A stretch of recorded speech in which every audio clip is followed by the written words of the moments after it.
కంచి వీరరాజు కంచి వరదరాజు వరదరాజు భార్య గోపల సిద్ధమ్మదేవి సిద్ధమ్మ అన్నది ఏడుగురు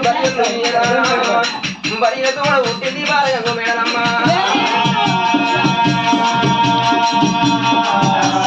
ఇంటిగా ఎదాల మీద పౌడు సాల పందాల మీద బాలగ బతుకుతాల మీద మేడలమ్మ నోడుకోని భగవంతుడు రాజు కాసిన మా సాయి పర్వత కొండల ఎప్పుడు ఎలా వచ్చిందో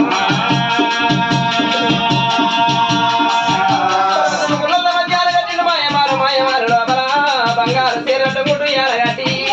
మేడలమ్మను ముందుల వారు ఎడమల ఏడుగురు దాచులు పక్కన 10 మంది దాచీలు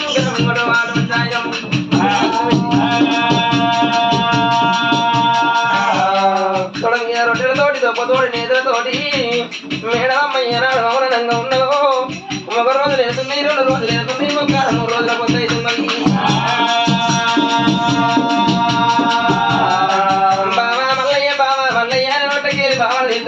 మేడలమ్మ అత్త దగ్గర పిల్లగాదు మరి ఉండవో మామ దగ్గర పిల్లగాదు మరి అలా ఉండవో లేదో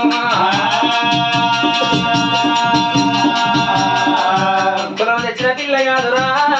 కులం వస్తున్నారో కాదో చూస్తున్నాయి